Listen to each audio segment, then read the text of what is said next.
This particular time, Owd Grandad Piggott got his son involved in this job with Club Paper Jack. It went along after the great train robbery, and him with Club Paper Jack when doing a bit of self-analysis in the pub one night. Jack says they know, me and they are mugs. I says they up in court next week, and I've got a fine pay-off, and what have we got show for it?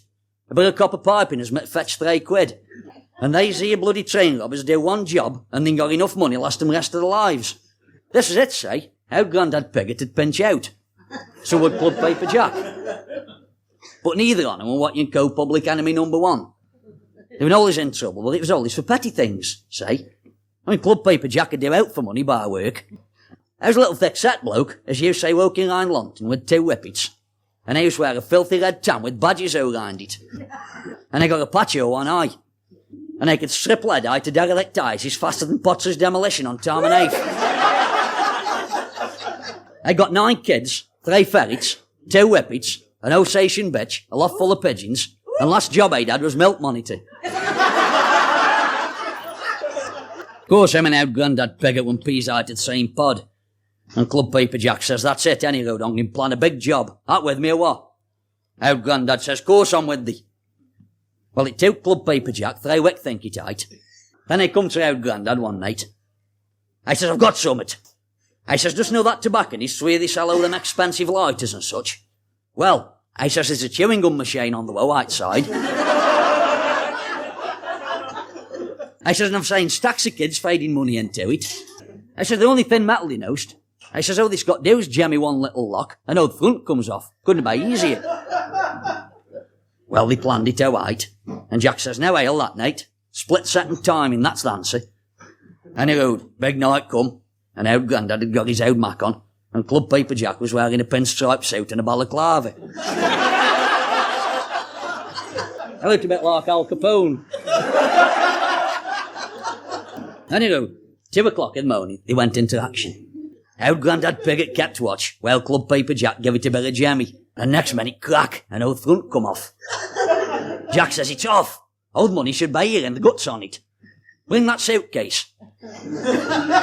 Well, I starts cossing then. Owd Grandad says, how much is thee? Jack says, 7p.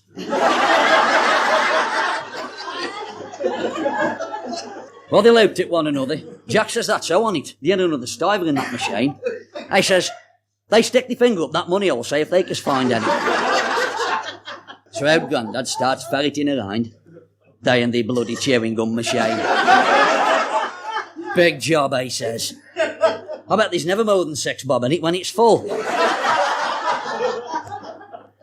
all of a sudden, hell broke loose.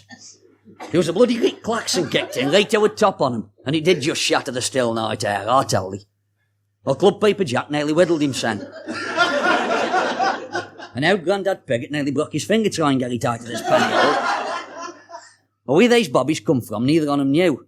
But next minute, there was 5 after Club Paper Jack, 4 after Owd Grandad, and 2 police cars blocked straight.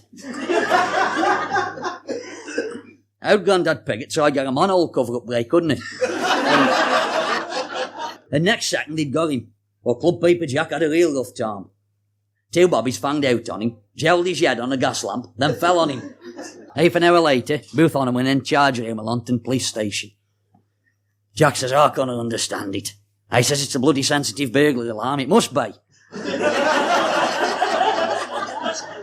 Owd Grandad says, you give it too much jammy, that's what you did.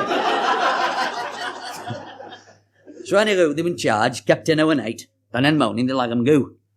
Oh, for bloody 7p. Well, he got a bad taste in his mouth, Owd Grandad had.